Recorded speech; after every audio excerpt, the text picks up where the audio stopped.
Welcome back to Beyond the Building.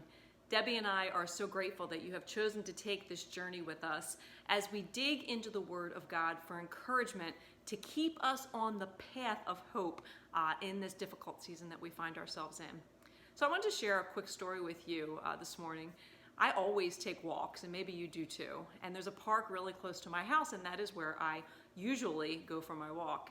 Now, this park that I go to, it has one way in and one way out of the path, right? You can get on the path at one place and you can get off of the path at the same place. There are always lots of people on the path.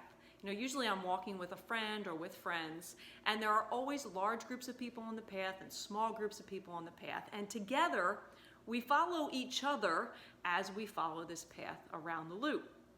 Well, the other day I was by myself. The path looked very different. There were not many people on it at all. And because I was by myself, I wanted to find a playlist on my phone that I can listen to.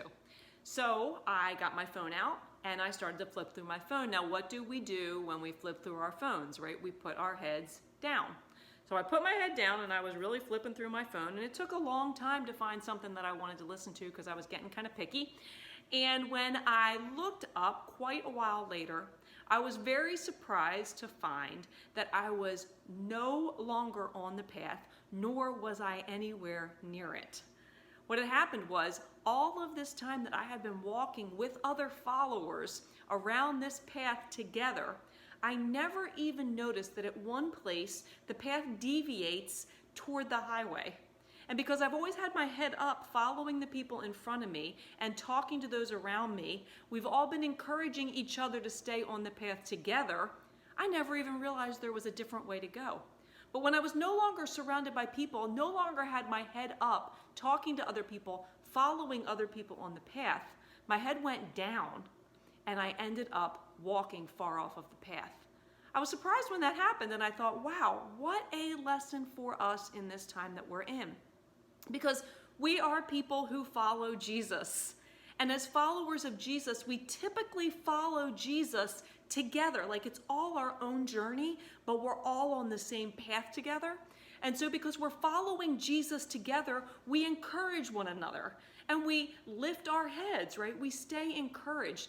And our eyes are focused on the path and which way to go to get to the finish line.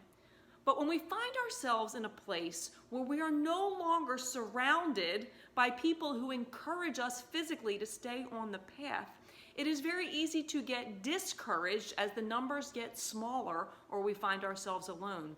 And in our discouragement, it's easy for our heads to go down. And when our heads go down, our eyes are no longer focused on where we are to go and who we are following.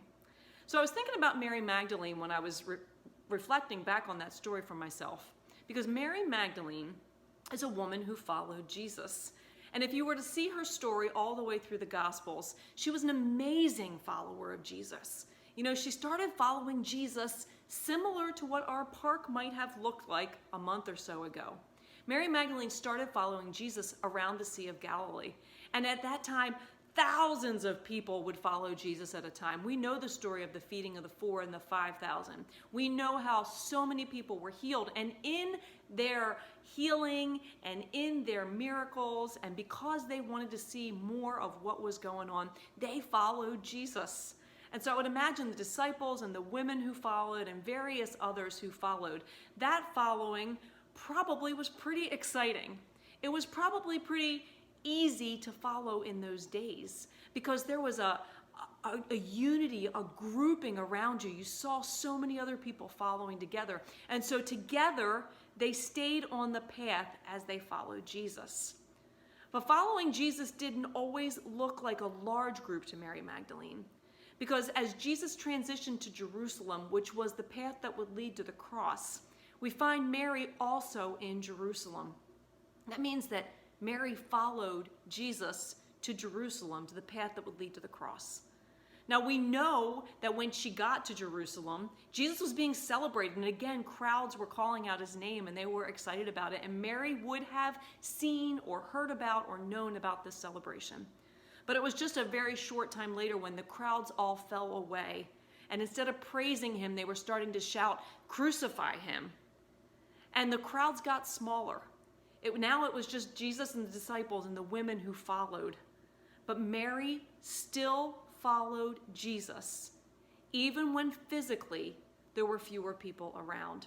Her eyes were still on the prize. Her eyes were still on the one that she followed. Now at the Last Supper in the upper room, we know that the disciples followed Jesus to the Garden of Gethsemane. And when Jesus was betrayed by Judas, we find that all of the disciples but one leave Jesus. They run because they're afraid. The story didn't turn out the way they thought it was going to turn out. They didn't know that Jesus was going to get arrested and maybe their lives would be in danger too. And so they leave him. They stopped following Jesus. But as Jesus was led on that path to the cross and hung on the cross for us, we find three people at the foot of the cross. John the disciple, Mary, Jesus' mother, and Mary Magdalene, a woman who had followed him in large groups, who had followed him in small groups, and now had followed him in his hardest moment, which would have been her hardest moment as well. We find her now following as just one of three. And man, when Jesus died, I can only imagine the multitude of thoughts that were going through her head as this woman who had followed from the moment that she got set free saw in front of her her beloved Jesus dying. You know, what she had hoped would happen didn't happen in the way that she hoped it would. I'm sure she was filled with despair and disappointment. I'm sure she was discouraged, and I am sure her head hung to the ground. But the amazing thing about Mary Magdalene is that in her place of deepest pain, greatest uncertainty of her life, man, everything had just changed in a moment. Mary Magdalene kept on following. The next morning, we see Mary with some other women go to the tomb, right? She continued to follow even after Jesus' physical body was dead. She continued to follow, and she followed him to the tomb in order to prepare his body for his burial. And then in John, we find Mary all by herself, standing at the garden, at the tomb. She peeks into the tomb and she sees that Jesus' body is no longer there, and she just starts to weep.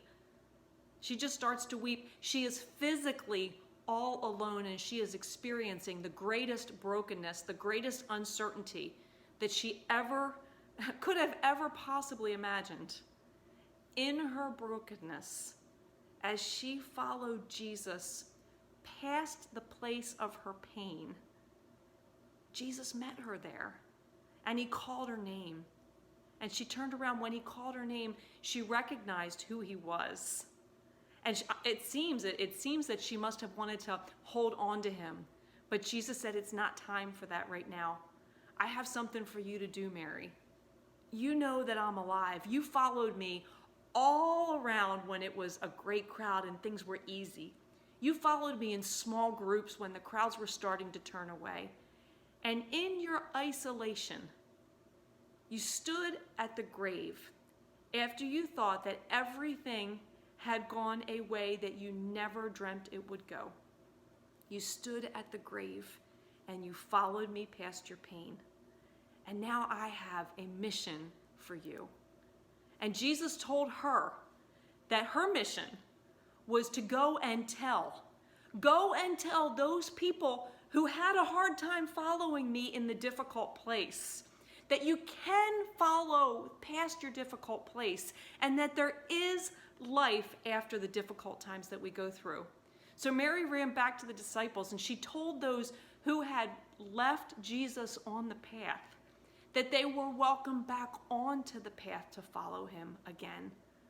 What restoration Mary's message, Mary's mission brought to the hurting people around her who had a very hard time following, when following no longer looked like what they thought it was going to look like.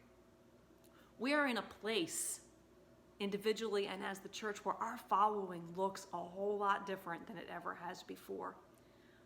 But if we follow Jesus with our heads high, encouraged with our eyes focused on Jesus, the author and the finisher of our faith, we are going to stay on the path, and we are going to experience resurrection life, things that we had not anticipated, in a way that we had not anticipated when we keep following him all the way.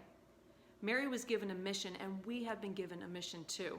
In our following, Jesus is going to lead us to other people, maybe through social media, maybe through a phone call or a text, but there are hurting, broken people that need to hear that Jesus is alive today, and that following him in our darkest place will lead to unexpected life. So that's my thought, my challenge for today. Where are your eyes in your following? You know, we're not being surrounded by people anymore, but even when it's one-on-one, that's really what it's all about. We're to follow Jesus every step on the way. He's going to keep us on the path with our eyes focused on him. So I hope that word encourages you today. I know it's encouraged me. I'm pretty sure every time I walk past that deviation on the park from now on, I'm going to be reminded that following Jesus when you are physically alone means you stay on the path. You stay encouraged. You follow in the hard places. You don't give up and get off of the path. And you keep your eyes on him. God bless you, and thank you again for being on this journey with us.